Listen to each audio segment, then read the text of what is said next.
Já estava dando aula para a família real nos Emirados Árabes, para as forças especiais no Oriente Médio. Não tinha para onde crescer e eu me sentia estacionado, né? Ajudei a quebrar um recorde. Eu tenho um diploma do Guinness Book do 2017, do maior aula de jiu-jitsu da história. E o banco quebrou. Com o meu capital, eu voltei a estacar zero antes de eu trazer o capital para cá.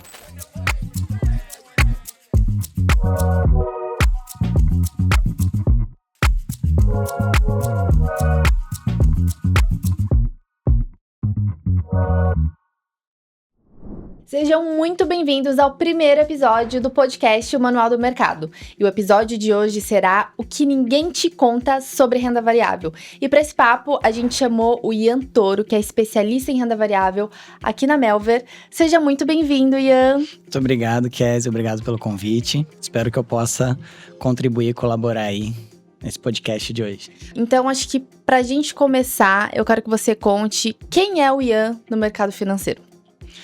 Bom, o Ian no mercado financeiro é alguém que apanhou muito, em todos os sentidos, né? Para eu chegar onde eu cheguei. Eu comecei, meu interesse pelo mercado financeiro começou na infância. Então, na infância, foi quando eu comecei a me interessar. Eu vi que existia uma possibilidade de ganhar dinheiro com câmbio quando eu era criança. Eu achei aquilo muito interessante. Depois eu conheci as ações. E aí, mais velho, eu vim conhecer as opções. Como que você descobriu que dava pra... O câmbio? É, conta essa história pra gente. Nossa, isso daí foi curioso. Eu tava no banco de trás do carro. Minha mãe tava indo trocar dólares. E aí ela comentou alguma coisa de que o dólar tava barato. Eu falei, como assim o dólar tá barato? Ela, não, porque tem que esperar a cotação. Aí eu tive a incrível ideia. Eu tinha 8 para 9 anos, tá? Então, achei que eu tive a ideia genial de, poxa, por que você não compra ele quando tá barato e vende depois quando tiver caro? E depois você faz isso de novo e acabaram os nossos problemas, né? E aí foi quando eu comecei a despertar uma curiosidade. Mas era muito novinho. E depois na faculdade, TCC já era sobre bolsa, o que eu fui fazer, sobre mercado. Só que naquela época, a gente tá falando 2008… aproximadamente. Então, não tinha tanto acesso como hoje, nem a livros, nem a conteúdo de qualidade. Hoje a gente tem até um excesso de conteúdo e a gente não sabe o que é realmente um conteúdo sério e o que não é. Sim. E ao longo dos anos eu vim estudando, me aperfeiçoando e também indo para a prática. Indo na prática, testando, vendo o que dava certo, o que não dava certo, ganhando dinheiro, perdendo dinheiro, tendo que ser resiliente, ganha, perde, principalmente com renda variável, né? E é assim que eu fui me moldando nesse mercado até chegar a um ponto que eu falei, eu acho que por aqui vai ser mais seguro. Para mim funciona melhor assim, não existe um caminho certo, né? Existe aquilo que funciona melhor para você. E eu fui me encontrando dentro da renda variável, encontrando aquilo que funcionava melhor para mim, qual tipo de gerenciamento, e foi assim que eu me encontrei no mercado. Legal. E você nem sempre trabalhou no mercado financeiro.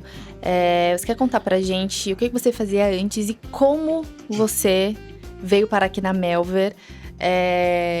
E hoje você é especialista em renda variável, né? Você trabalha com renda variável. Mas como é que foi essa trajetória até você chegar aqui? Tá, vamos lá. Eu trabalhava com artes marciais. Então, minha vida inteira… eu pratico artes marciais, sou faixa preta de jiu-jitsu, de kickbox. Então, dei aula durante muitos anos. Fui treinador no Oriente Médio, das Forças Armadas. Dei aula para a família real, para os sheiks lá em Dubai. Que legal! Foi bem bacana. Mas nesse tempo, em paralelo, eu também já estava com o mercado financeiro. Então, era como se eu tivesse duas atividades ali, duas fontes de renda. Mas chegou um momento que dentro do que eu fazia, não tinha mais para onde crescer. Era como se eu fosse um jogador de futebol e já estivesse jogando no Real Madrid. E dentro do que eu fazia das artes marciais ali, como treinador, não tinha mais para onde eu crescer. Eu já estava dando aula para a família real nos Emirados Árabes, para as forças especiais no Oriente Médio. Não tinha para onde crescer e eu me sentia estacionado, né? E eu comecei a investir mais em estudos, né? Estudar mercado financeiro, né? Que era uma paixão que eu já tinha de antes. Aí que eu vi que ali, com o mercado financeiro, eu não teria um teto, né? Eu não iria estagnar, isso não queria acontecer, né? Então chegou um momento que eu comecei a ver caminhos e literalmente desenvolver os meus próprios caminhos. Então, quando eu ainda morava lá, eu desenvolvi o meu primeiro algoritmo, que foi um algoritmo matemático que eu combinava um operacional com um gerenciamento e que deu muito resultado para mim naquela época. Essa parte, eu inclusive nem conhecia essa parte da sua história, sabia que você era professor de artes marciais, mas você deu aula para as Forças Armadas. E aí me surgiu essa curiosidade, assim, tem algo que você aprendeu durante esse tempo trabalhando com artes marciais que você trouxe pro mercado financeiro com que você trabalha hoje? Olha, são muitos estímulos, muita coisa acontecendo, lidar com pressão. Você tá dentro de uma base militar no Oriente Médio e de repente a gente tem informação de que pode ter guerra com o Irã. Então assim, os civis não sabiam, mas eu tava dentro de uma base militar. Né? Então eu sabia de certas coisas que preocupava. Então saber lidar com pressão, saber lidar com… tomar decisões rápidas. Foi uma experiência bem bacana. Nesse período eu também ajudei a quebrar um recorde. Eu tenho um diploma do Guinness Book do 2017. Do maior aula de jiu-jitsu da história. Então… Como assim maior aula? O Guinness Book é aquele livro mas, dos tipo, recordes. Mas de tempo? Não, de número de pessoas. Uau! Então, eu tenho lá em casa um certificado do Guinness Book, foi bem bacana. Foi um período em que eu pude experimentar e ter várias vivências e várias experiências que contribuíram muito para várias coisas, né? Eu me lembro que uma vez, no Guinness Book, quando a gente teve o dia do ensaio e depois a gente teve o dia oficial, que foi o pessoal do Guinness, e a gente contabilizou. Foi algo em torno de… não vou me lembrar o número, mas era… algo em torno de 2.500, 2.700 pessoas, né? E tinha eu e tinha outros professores também pra gente lidar com tudo aquilo. E só que isso foi um trabalho que eu fiz em Abu Dhabi.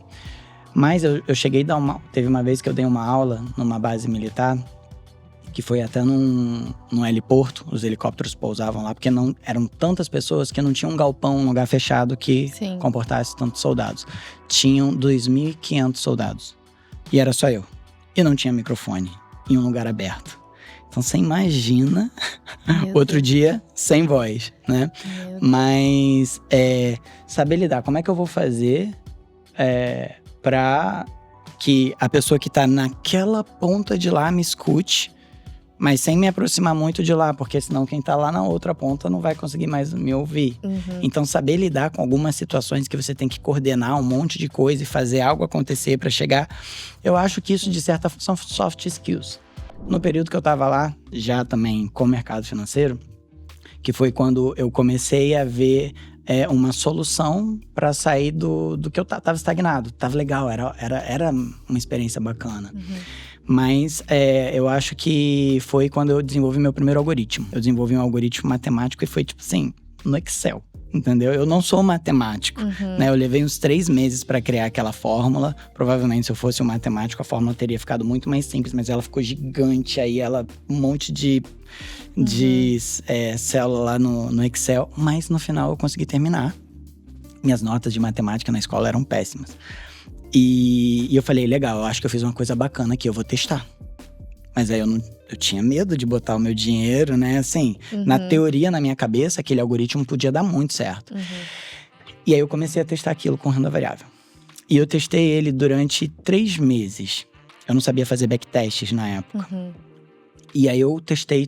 E nesses 3 meses que eu testei, performou muito bem. Mas muito bem. Sério? Chegou um momento que eu pensei, cara, eu tô perdendo dinheiro.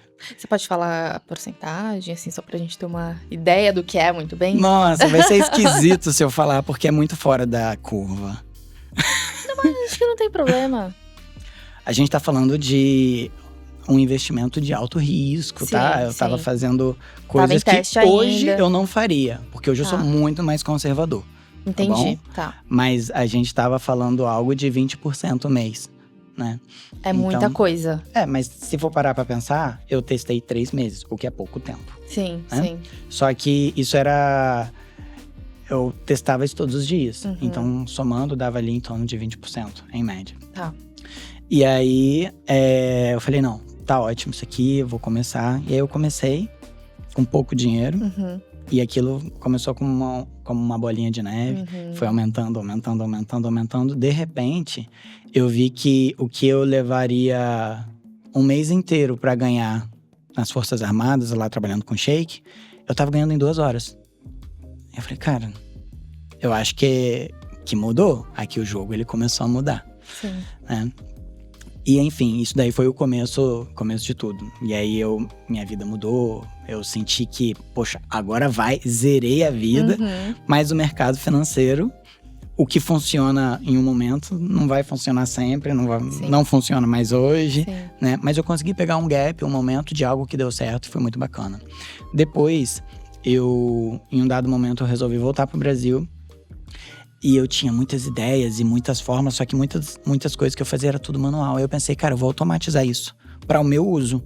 E aí eu comecei a buscar por programadores, né, para trabalhar. E era muito difícil conseguir um bom programador, do qual eu pudesse passar o algoritmo e ele não fosse roubar aquela ideia e desaparecer. Sim. Isso aconteceu muitas vezes. Eu perdi a conta. É muito difícil. Então, o erro é porque eu tava pegando programadores que entendiam de mercado financeiro. E aí, quando que eu comecei a acertar? Quando eu comecei a buscar programadores que não entendiam do mercado financeiro. Eu chegava para um programador e falava, monta isso. Aí chegava pro outro e falava, monta isso. E no final, o que o programador A fez não servia para nada. O que o B fez também não servia para nada. Só que quando eu pegava as duas partes e juntava, aí eu tinha uma máquina. Então eu fui descobrindo meios para eu não ser o tempo inteiro passado para trás, né? E aí algumas pessoas que estavam ao meu redor falaram, nossa, isso é interessante, por que você não vende? Aí eu vi que eu tinha ferramentas que eu estava criando para uso pessoal que eram muito boas. E aí eu abri uma empresa, que era uma empresa de tecnologia voltada para o mercado financeiro, em que a gente desenvolvia softwares, bots, ferramentas, inteligências artificiais antes do ChatGPT, né? E a gente, enfim, aí eu criei vários algoritmos, a gente chegou a ter uma equipe com aproximadamente aí 10, era um pouquinho flutuante, uns 10 programadores, e eu comecei a oferecer aqueles serviços, né, de desenvolver ferramentas, indicadores, automatizar processos para o mercado financeiro. Isso foi um ponto. E ali eu comecei a fazer os backtests sem ser manualmente, que era uma coisa horrível que eu fazia, né? Então, às vezes, fim de semana era backtest. Todo fim de semana é backtest, para ver o que ia funcionar e o que não ia funcionar. Sim. Acho que até pra gente melhorar o entendimento de quem tá assistindo, o backtest seria um... O backtest é assim, por exemplo, quem já entende um pouquinho de mercado financeiro vai entender quando eu falo… Existe uma figura gráfica que se chama, por exemplo, um martelo. Quando a gente tem um martelo numa região de suporte, com volume e uma série de outras variáveis, o que se espera é que depois a gente tenha uma reversão de tendência. Por quê? Ah, não, porque esse movimento é perda de força. Ok, mas vamos testar? Aí, o que eu fiz? Eu pegava, por exemplo, 30 gráficos dos últimos 20 anos e analisava todos eles com backtest. Humanamente, impossível fazer isso. Mas quando você tinha uma máquina, aí eu fazia isso em vários padrões, em vários tempos gráficos diferentes. Eu fazia com candles de um dia, 1 hora, 1 semana, 1 minuto. Então, analisava bilhões de dados. A gente tinha que alugar uma máquina, porque um computador normal não daria conta. E essa máquina ficava processando lá 3 dias e no final ela dava os resultados pra gente. E eu comecei a descobrir um monte de coisa. Mais um monte de coisa, assim. Falei, caramba! Então aquilo nos livros não é exatamente o que pensaram, ou pelo menos o que eu aprendi. Fiquei meio frustrado com algumas coisas, porque eu tava vendo que muitas das coisas que eu acreditava, quando a gente analisava um número gigantesco de dados e a gente colocava ali, às vezes não era bem assim, né? Ou seja, eu acreditava que era. E o meu cérebro busca padrões e ele olha e quando ele vê que aquilo funciona, ele reafirma que aquilo funciona, né? Mas quando a gente começa a analisar os dados, então comecei a ter uma visão mais de dados, de fazer uma análise mais uma análise mais quantitativa. Vamos ver se isso funciona. Ok, é backtest. Não é mais minha opinião, não é o que eu acho. Não é porque eu tenho um sentimento de que geralmente funciona. Geralmente, quantos %? Legal. Né? Então, esse foi um ponto em que eu comecei a ter uma visão diferente do mercado. E aí, aconteceu uma coisa muito interessante. Quando eu vim para o Brasil, eu tinha morado quase 10 anos lá fora. E eu não tinha trazido o meu capital de uma vez para o Brasil. Eu deixei ele num banco estrangeiro. E o banco quebrou. Com o meu capital, eu voltei a estaca zero. Antes de eu trazer o capital para cá. Antes de eu me capitalizar no Brasil, de eu comprar coisas. Isso foi bem complicado para mim. Foi difícil. Porque, quando as coisas estavam andando, volta pobre de novo. Entendeu? Então, foi difícil. Até porque, para você fazer uma pequena fortuna no mercado, você tem que ter uma grande fortuna aplicada. Sim. Né? Nesse processo em que eu estava, eu já tinha me capitalizado bem, eu estava investindo com um volume que estava dentro do meu gerenciamento, mas dentro da minha realidade para quem tinha uma condição mais favorável lá. Então, e eu cheguei aqui, eu estava bem e de repente eu perdi tudo. Né? O banco declarou falência, entrou em processo, uma série de coisas até hoje aí se resolvendo. E aí eu tive que, caramba, tô com zero de novo. Só que eu não tinha dinheiro nem para começar a investir. Sim. Eu tinha…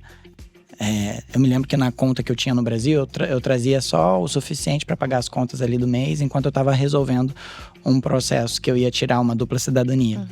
E eu me lembro que eu tinha R$800, assim, na conta. Aqui no Brasil. E tudo que eu trazia, eu pagava o meu imposto certinho, né? Eu só não trouxe tudo porque… Sim. E uma mudança, né, também gasta dinheiro. Exato.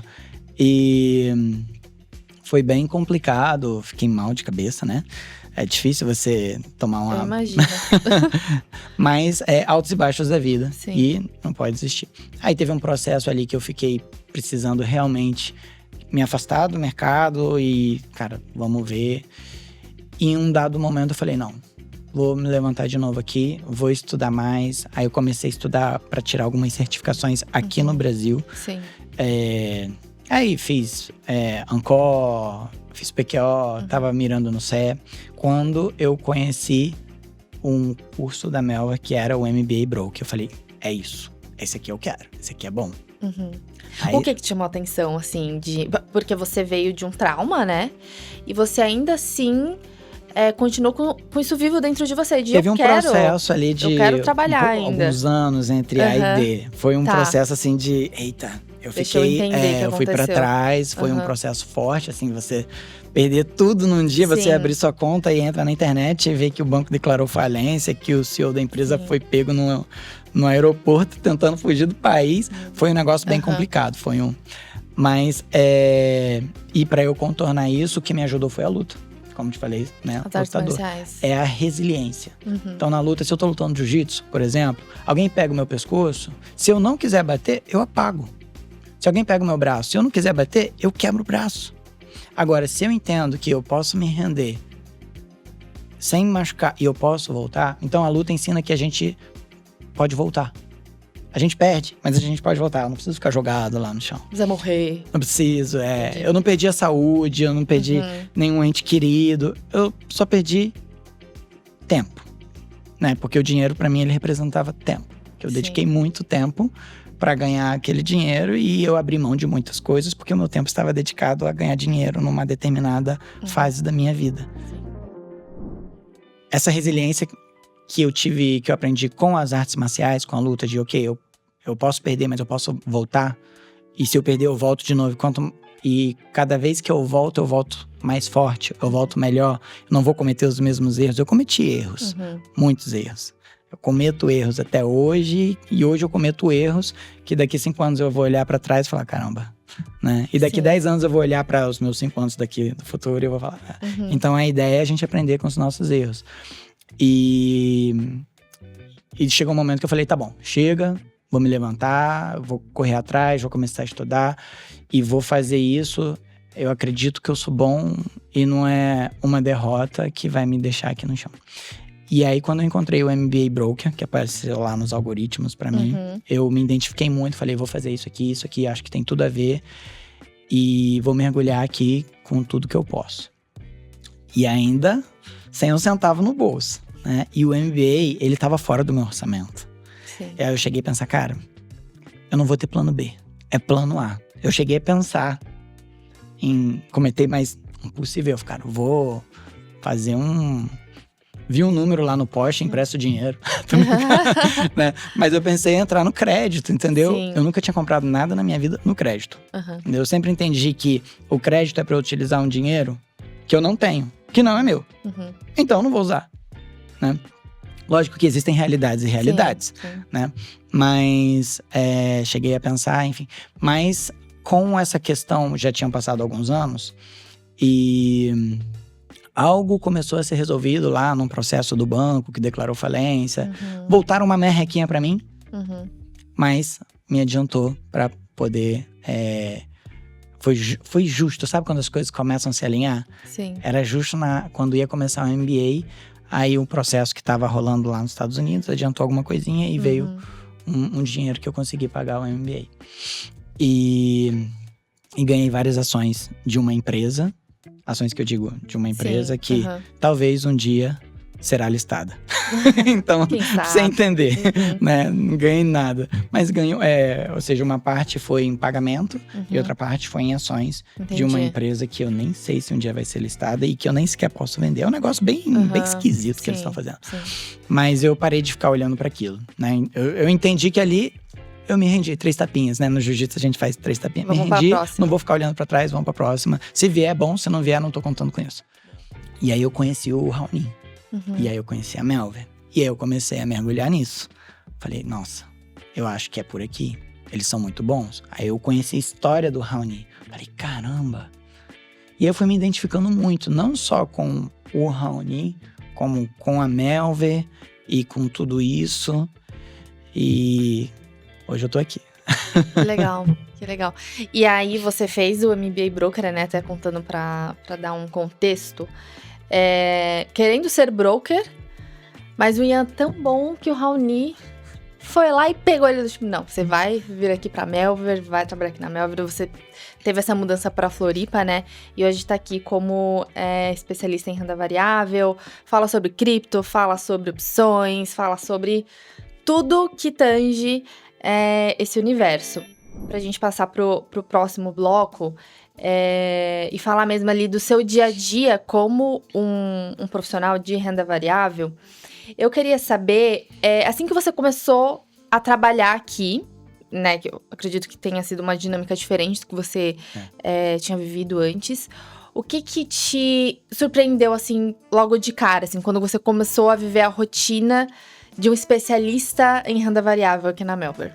A experiência foi bem diferente do que o que eu fazia antes. Que antes eu tava em casa, né? Era eu sozinho, operando ali meu capital, no meu ritmo. E aqui aqui foi bom, porque isso aqui foi e está sendo uma escola. Todo dia, uma escola.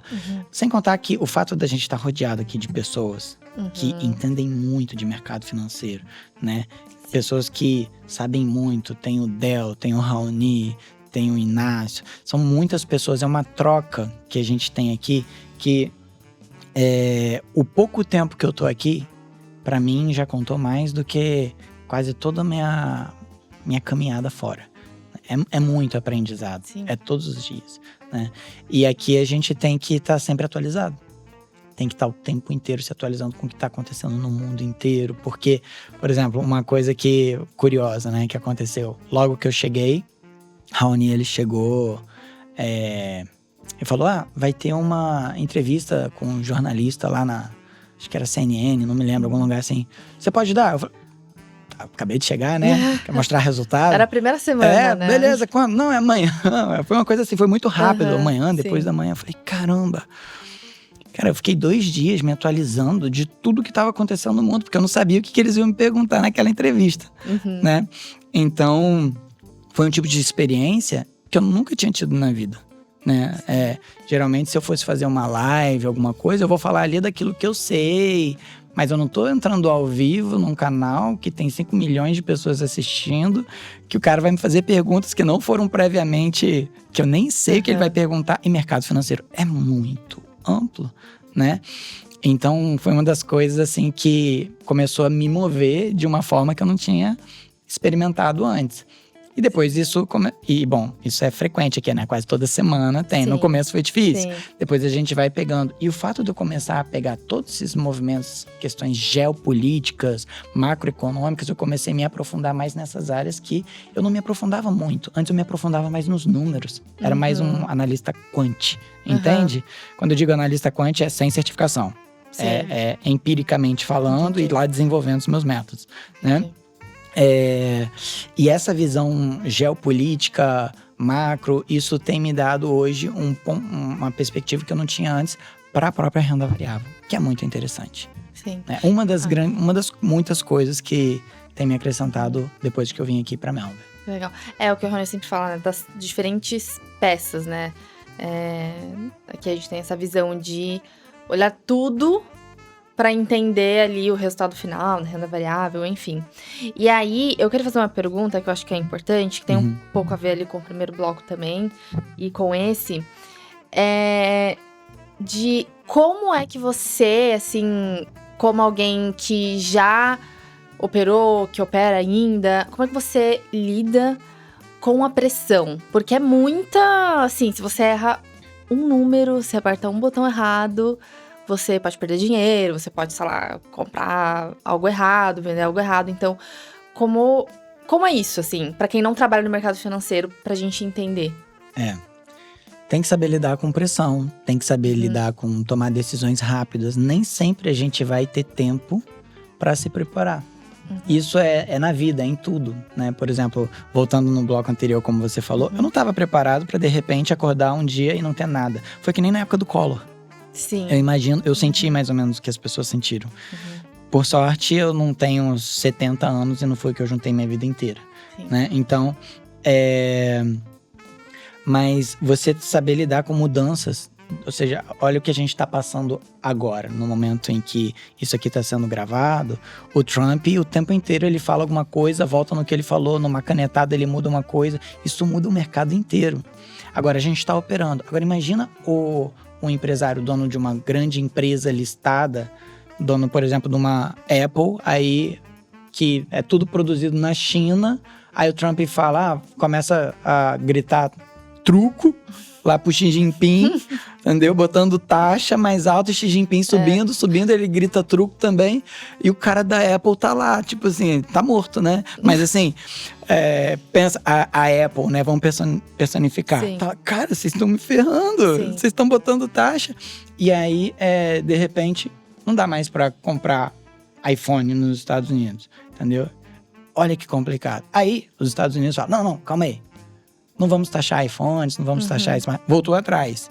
Mas esses 2, 3 dias, ele deu uma dor de cabeça pro pessoal lá da Apple, para as 7 magníficas, e ele voltou atrás nisso daí. Mas esse tipo de coisa que eu tô querendo dizer, né? Então, a gente tem que saber… Agora, imagina estar posicionado numa empresa dessa. Ele falando isso, aí começa a despencar tudo. O que você faz, né? O que você faz? Né? Você tem que se proteger. Como que eu posso me proteger disso? Como que eu posso me proteger de um cenário de volatilidade que a gente tem um presidente dos Estados Unidos que ele gera um nível de volatilidade que nunca se viu igual, entende? Sim. Então, é saber lidar com esse tipo de situação e saber que se tem alguém perdendo, tem alguém ganhando. O dinheiro ele só muda de mão. Então, é tentar identificar para onde que está indo esse fluxo e como que eu posso aproveitar esse fluxo.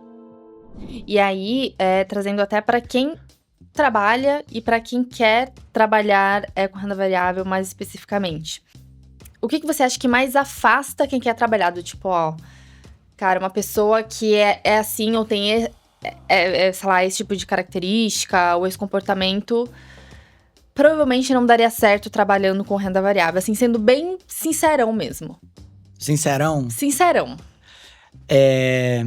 Tem que ter paciência. Se é uma pessoa ansiosa, renda variável… Tem até uma frase que o mercado financeiro, ele é uma máquina que ele tira dinheiro dos impacientes para os pacientes. Então, esse negócio, não, quero fazer dinheiro rápido, quero fazer tantos por cento. Lembra que eu comentei lá dos 20% lá nos 3 meses? Isso foi só o comecinho, tá? Tinha um potencial de ganho de 20%, mas tinha um potencial de perda maior. tá bom? É importante deixar isso registrado. Sim. Mas os impacientes, eles não vão ganhar dinheiro no mercado. Tem que ser paciente, tem que ter visão de longo prazo e principalmente tem que ser resiliente. Porque não tem como acertar todas. Em algum momento vai perder. É que nem um lutador de boxe, pode ser o melhor de todos. Tá no ringue, vai levar soco. A gente pega Muhammad Ali, a gente pega os melhores. Vai levar soco. Ele pode ganhar a luta, mas ele vai levar. Então, se a pessoa não sabe lidar com perda, se a pessoa não tem um autocontrole, cara, uma meditação é bom, sabe? É fazer um esporte. Eu, aqui, sou suspeito para falar da luta, mas fazer um esporte que ajuda a lidar com situações de ter que… de pressão, situações que você tem que reagir de forma rápida. Eu acho que isso tudo ajuda para o mercado financeiro. São as soft skills que são importantes ter. Se a pessoa não sabe lidar com perda, com nada disso, ela vai se angustiar todas as vezes que o mercado começar a andar contra o que ela planejou, contra o que ela se posicionou. Faz muito sentido. Eu acho que isso vale tanto para investidor quanto para o profissional, né? E também aquela… Vejo muito…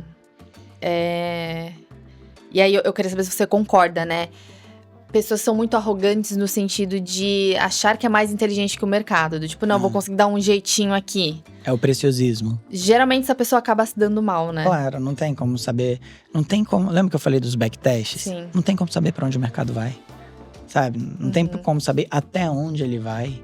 A não ser que eu tenha alguma informação privilegiada e se eu utilizar dessa informação, eu tô cometendo um crime. Sim. E aí, em contrapartida, o que o mercado realmente valoriza em quem tá começando agora ou quem quer entrar pro mercado financeiro? Resultado. Mercado financeiro é meritocrático. Então, é resultado. Importa mais do que qualquer floreada, qualquer coisa bonita num currículo, é resultado. É isso, então… Isso pode ser bom ou ruim, né? Se a pessoa não tem resultado, bom ela pra quem não é vai competente. crescer. Pra quem é competente é bom. Muito bom. A pessoa quer começar hoje a trabalhar no mercado financeiro. Por onde que ela tem que começar? No sentido, assim, mais prático mesmo. Certificação, estudo… como você começou e o que você aconselharia para quem tá começando? O mercado financeiro é como se fosse uma cebola com várias camadas, né? E aí a gente tem que entender em qual camada que a pessoa quer trabalhar.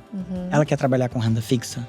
Ela quer trabalhar com renda variável? Ela quer trabalhar com institucional? Ela quer trabalhar com opções? São várias áreas que ela pode migrar. Ela quer trabalhar com cripto, com finanças descentralizadas. Então, ela tem que primeiro ter uma boa base. Imagina um prédio de 100 andares que não tem uma boa base, que não foi bem fundamentado. Sim. Ele cai no primeiro vento. Então, o primeiro que essa pessoa tem que fazer é estudar. Para ela ter uma base, para depois ela conhecer, tendo uma boa base, entender para qual direção ela vai. Pensa um médico. Algumas pessoas que entram na medicina já entram falando, cara, eu vou ser proctologista. Problema do cara. O cara é o sonho da vida dele. Ele vai, tá? Mas outras pessoas não. Outras pessoas, eu vou ser médico. E aí, quando ele tá lá dentro, depois ele decide, não, eu quero ser dermatologista, eu quero ser isso, aí eu quero ser cardiologista, porque ele já tem uma base. Até mesmo esse cara que entrou com, um desejo, ele pode mudar de ideia, porque ele vai aumentando a base de conhecimento dele. Sim. Então, o que eu acho mais importante para o primeiro passo é ter uma boa base, estudar bastante, entender bastante e um passo de cada vez. E aí, puxando a sardinha pro meu lado, a gente tem um quadro que chama Mitos e Verdades do Mercado Financeiro. No Insta da Melver. Se você não segue a Melver, @melveredu, né? Produção, @melveredu. Segue lá no Instagram, que sempre sai lá episódio novo. Se você pudesse desmentir um mito sobre renda variável, que mito seria esse, Ian? Não existe receita de bolo. Então, voltando naquele cara que está começando a estudar para aumentar a base de conhecimento dele, infelizmente, hoje está cheio de guru dando o santo graal. Você vai utilizar a minha estratégia que fez eu ganhar milhões, eu vou ensinar. Não existe receita de bolo. Aquilo que funcionou para ele Funcionou para ele, pode ser que não funcione mais. Lembra que eu falei do meu algoritmo? Não funciona mais. Entende? Então, não existe uma receita de bolo. Então, a pessoa ela tem que ter uma série de fatores. E não seguir os passos religiosamente de algo que deu certo no passado. Porque resultados passados não garantem resultados futuros. Sim. Vou te fazer uma pergunta e aí você vai me responder ali de bate-pronto, tá? Vamos lá. Não precisa ser uma... Geralmente bate-bola é uma palavra, né? Não precisa ser uma palavra, pode ser uma frase.